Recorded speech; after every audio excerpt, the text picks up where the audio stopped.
अगली मौत किसकी। संजीव अपने दोस्तों राघव और प्रतीक के साथ बियर बार में बैठकर बियर पी रहा था। संजीव आज बहुत खुश लग रहा था। अरे यार, आज की पार्टी में तो मजा आ गया। तुम दोनों दोस्तों के साथ तो मेरी जिंदगी इतनी अच्छी है कि क्या बताऊं कितनी अच्छी है। अरे भाई, अब दोस्ती की है तो जीना मरना सब साथ में। हाँ अरे यार सुनो, जल्दी से एक बियर और ऑर्डर करते हैं ना, एक आखिरी, और उसके बाद ये जश्न यहीं खत्म हो जाएगा। अरे हाँ, क्यों नहीं। वेटर, जल्दी से 2 बियर की बोतल लेकर आओ। आज मेरे दोस्तों को जश्न मनाना है, क्यों? इतने में वहां पर एक बहुत सुंदर लड़की छोटे छोटे कपड़े पहनकर हाथ में बियर की बोतल लेकर उसके पास आती है। ये लीजिए, आपने बियर ऑर्डर की थी ना, मैं लेकर आ गई। क्या बात है यार, इस बार की वेटर तो बड़ी सुंदर है। अब बियर लेकर आई हो तो अपने हाथों से ही पिला दो ना। हाँ, क्यों नहीं, जैसा आप बोलोगे मैं वैसा ही करूँगी। क्या बात है यार, अब तो लगता है रोज यहीं आना पड़ेगा। उसके बाद वो लड़की उन तीनों को बियर सर्व कर देती है। पार्टी करने के बाद वो तीनों अपने अपने घर जाते हैं। प्रतीक, संजीव और राघव को उनके घर छोड़कर जैसे ही अकेला अपनी कार में आकर बैठता है तो अचानक उसे एहसास होता है जैसे उसकी कार की पीछे वाली सीट पर कोई बैठा हुआ है। वो तुरंत पीछे मुड़कर देखता है। तुम यहाँ क्या कर रही हो? और तुम मेरी कार में कब आई? अरे तुम तो बार में वेटर थी ना। बस ऐसे ही मेरा दिल कर रहा था आपके साथ आपके घर चलने का, इसलिए मैं आपके साथ चली आई। अरे लेकिन तुम मेरी कार में आई कब? अभी कुछ देर पहले तो यहाँ पर मेरे दोस्त बैठे हुए थे। प्रतीक के इतना बोलते ही उस लड़के का चेहरा खतरनाक तरीके से बदल जाता है। उसकी आंखें पत्थर की तरह सफेद और पूरे शरीर पर नीली नीली नसें उभर आती है। गाड़ी चलाओ, पूरी स्पीड में चलाओ, और अगर तुमने गाड़ी रोकने की कोशिश भी की तो मुझसे बुरा कोई नहीं होगा। डर की वजह से प्रतीक के पसीने छूटने लगते हैं। उसका शरीर बुरी तरह से कांप रहा था। प्रतीक बिना कुछ सोचे समझे कार को फुल स्पीड से चलाना शुरू करता है। चलते चलते वो शहर से दूर एक पहाड़ी पर पहुंच जाता है और सामने अब सिर्फ पहाड़ी का किनारा दिख रहा है, जिसे देख प्रतीक घबराकर अचानक से कार को ब्रेक लगाता है। देखो देखो देखो देखो, मुझे छोड़ दो मुझे। अगर मैंने गाड़ी जरा सी भी आगे बढ़ाई तो हम दोनों नीचे गिरकर मर जाएंगे। ये तो तुम्हें पहले सोचना चाहिए था ना। अब कुछ नहीं हो सकता।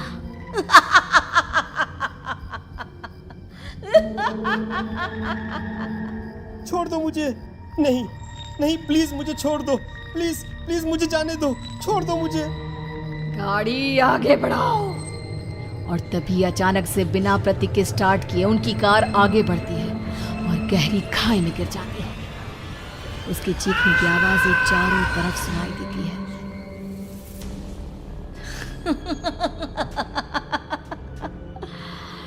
तुझे मारकर मेरे कलेजे में जल रही आग को थोड़ी शांति तो मिल गई, लेकिन अभी ये कहानी खत्म नहीं हुई। और फिर अगले दिन राघव और संजीव को पता चलता है कि प्रतीक की पहाड़ी से नीचे गिरकर मौत हो गई। अरे कल रात की तो बात है यार, हम सब बैठकर पार्टी कर रहे थे, लेकिन मेरी एक बात समझ में नहीं आ रही। राघव शहर से इतना बाहर उस पहाड़ी पर इतनी रात को क्या करने गया था? अरे यार, वही सोचकर तो मैं भी परेशान हूँ। हम दोनों को छोड़ने के बाद तो वो सीधा अपने घर जाने वाला था, और वो आत्महत्या क्यों करेगा भाई? कल रात तक वो कितना खुश था, हमारे साथ सेलिब्रेट कर रहा था। हाँ, लेकिन पुलिस ने तो यही कहा है कि प्रतीक ने अपनी कार को जानबूझकर पहाड़ी से नीचे गिरा दिया और आत्महत्या कर ली।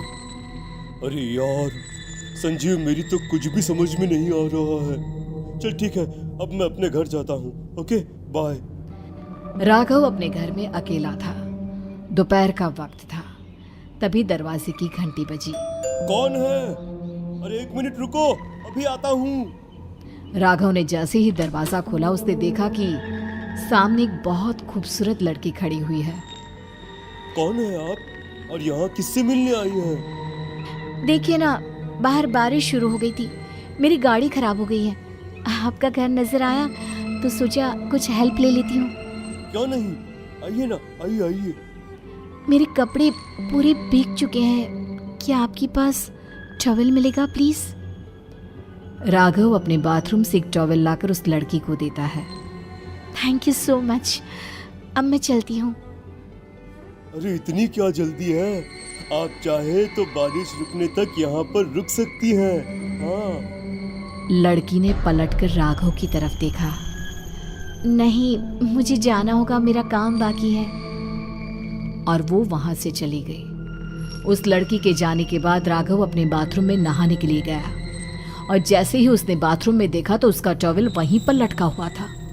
उसने टॉवल हाथ में लिया तो देखा कि उसका पूरा टॉवल खून के धब्बों से सना हुआ है। अरे अरे ये क्या? ये टॉवेल तो मैंने उस लड़की को दे दिया था। ये वापस मेरे बाथरूम में कैसे आ गया? और इस पर ये खून के धब्बे कहाँ से आ गए? राघव ने आईने में देखा तो उसकी गर्दन पर एक बड़ा सा चाकू का कट लगा हुआ था जिससे खून बह रहा था, जिसे देख राघव के होश उड़ गए। हाँ, अरे ये क्या? मेरी गर्दन इतनी ज्यादा कटी हुई है और मुझे दर्द भी नहीं हो रहा है। ये क्या हो रहा है मेरे साथ? राघव घबराकर बाथरूम से बाहर आया और अपना मोबाइल उठाकर उसने संजीव को फोन लगाया। संजीव जल्दी से मेरे पास आ जाओ। मुझे लगता है कुछ बहुत बड़ी गड़बड़ है, जल्दी आ जाओ। उधर से आवाज आई, लेकिन वो आवाज संजीव की नहीं बल्कि एक लड़की की थी। कुछ अजीब नहीं हुआ है, बस तुम्हारी मौत तुमसे मिलने आई थी और तुम्हें मारकर चली गई। अब तुम इस दुनिया का हिस्सा नहीं हो राघव, इसलिए तुम्हें अपनी गर्दन के कटने का दर्द भी महसूस नहीं हो रहा। नहीं, ऐसा नहीं हो सकता, ऐसा नहीं हो सकता। कौन हो तुम? तुम्हारी मौत। अब संजीव के पास खबर पहुंचती है कि राघव ने अपने ही घर में चाकू से गर्दन काटकर आत्महत्या कर ली। ये सुनने के बाद संजीव के होश उड़ गए। वो पसीने से तरबतर हो गया और एक अनजाना डर अब उसके दिल को सताने लगा। संजीव के साथ ही उसका एक छोटा भाई राजीव भी रहा करता था।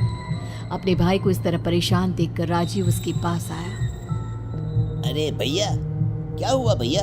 आप इतने घबराए हुए क्यों लग रहे हैं? प्रतीक और राघव की मौत, मेरा मतलब मेरी कुछ समझ में नहीं आ रहा भाई। अचानक से मेरे दोनों दोस्तों ने आत्महत्या क्यों कर ली?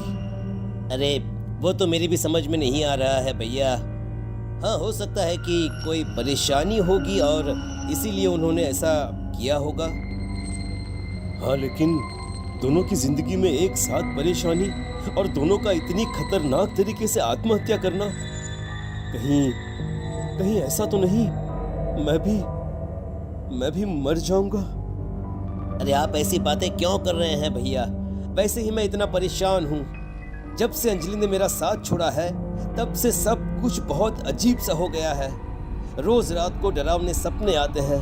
ऐसा लगता है जैसे अंजलि बार बार मेरे सपनों में आकर मुझे डराने की कोशिश करती है। अंजलि का नाम सुनते ही संजीव की आंखें फट गई और उसके गले में आवाज अटक गई। उसके चेहरे पर घबराहट साफ नजर आ रही थी। कौन थी वो लड़की जिसने प्रतीक और राघव को आत्महत्या की आड़ में मौत के घाट उतार दिया? और कौन थी अंजलि जो बार बार राजीव के सपनों में आकर उसे डरा रही थी? अंजलि का नाम सुनकर संजीव इतना घबरा क्यों गया?